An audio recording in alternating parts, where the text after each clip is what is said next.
All right, welcome back to Word of Mouth Podcast.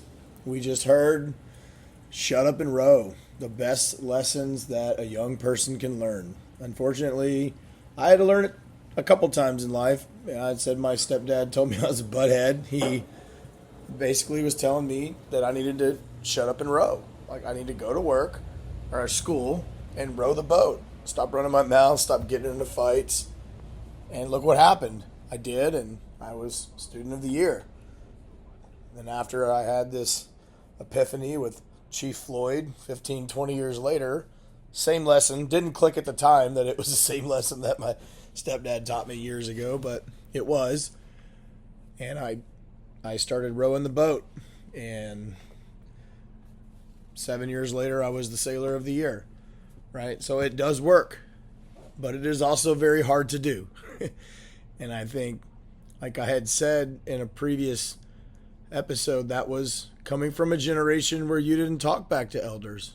I can't even imagine talking back to a chief when I was a young sailor, questioning him and asking him why and fact checking him with my phone. Like, that's just not how I was raised, and it's not, how that generation of the Navy was. And so now I see, people are a lot more informed and they're quick to fact check you and question everything, which is fine. Like, be informed and make informed decisions. I think it's great that the young generation is a lot more informed than we were, because we kind of just suffered a lot of abuse and didn't even realize it until later in life when we look back and we're like, dang, that was wrong. So I appreciate that they're informed, but it's about time and place, right? Like, pick the right time and place and the right venue. And that's what I've taught my nieces. And, I'll be working with my nephew when he gets to his senior year to teach them the same things. Is your opinion matters, right? People want to know what you think, especially if you've earned it. If you're doing the disciplines of life, if you're showing up every day, booking a pen, look presentable, getting things done, then your opinion matters. But pick the right time, place, and venue so that you don't damage your credibility. Instead of asking why, maybe just do it 4, 5, 6, 10, 20 times.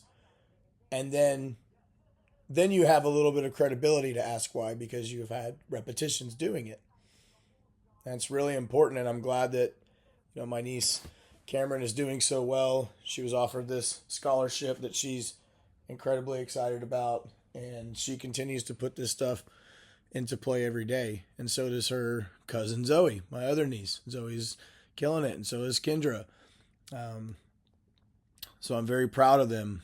And the next episode I want to introduce is kind of going along with the Uncle Chuck theory of put his hands on my hands and let me put my hands on your hands. Is, what do you do with all the time that you have now when you're sober?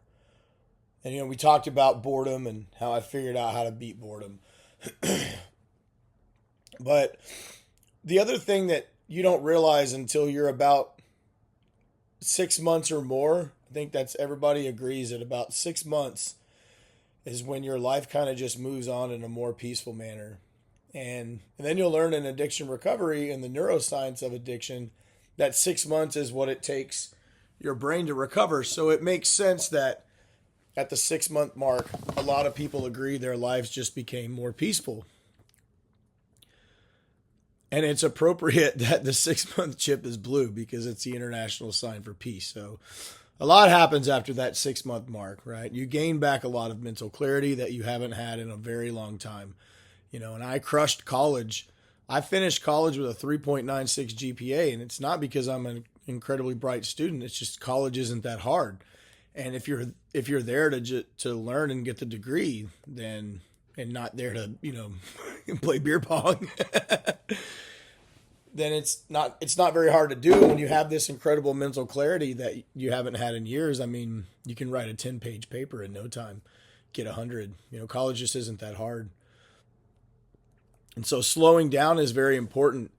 It's going to happen naturally. What you realize is you're not in as much of a hurry all the time, because I don't drink anymore, right? I realize that at the core of me being in a hurry all the time, all the go, is because I was the kind of drinker that I would wait till I got home or right as I was cruising in to home to drink. So everything that I did in my day was in the most efficient way possible so that I could get home and drink, right? So anything that got in the way, extra task, meetings that went long, people chatting me up on the way out to the parking lot, the red light I caught, the traffic that's slow, the line at the store, like all of those things were pissed me off because I wanted to get home and drink. But then when you take booze out of the equation, you're not in as much of a hurry. You don't need to get home and drink. Everything's fine.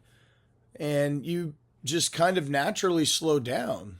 But if you apply a little bit of mindful thought to things, you could achieve even more peace early on in what is probably chaos if you're anything like me. And that's what competitive self-care is about. And just a quick overview before you listen to the episode I recorded a while back. You know, it's about sticking to the basics, and the basics being you. And self-care doesn't have to be a big, grandiose hour-long bath, yoga class, or whatever. It can just be as simple as taking 1 minute on the clock throughout the day to appreciate the things that you've done to this point and think about the things you're going to do moving on. It could be as simple as waking up 15, 20, 30 minutes early so you can take a shower, shave, have some coffee in silence, gather your thoughts for the day, right? Self-care doesn't have to be a grandiose thing. You can give it to yourself in tiny doses throughout the day. And if you can start your day on your terms, that's one of the biggest things that really helped me early on, was getting up early and starting the day on my terms instead of being woke up on somebody or something else's terms and then spending my entire day in service of other things other than me. And when I realized that, and I started to wake up early to do things for me, get myself ready, shower, shave, have breakfast, coffee, pack my bag to the point that I'm ready to walk out the door. And now I'm ready to help the first kid that gets up, the second kid that gets up, the dog that comes out. And it's okay. I don't feel like I'm in service. I feel I want to help them now. And when it's time for me to walk out the door, I'm happy to walk out. And then doing these 1 minute transitions at notable points throughout the day, when I get in my car to go to work, when I get in my car to come home from work, they changed everything.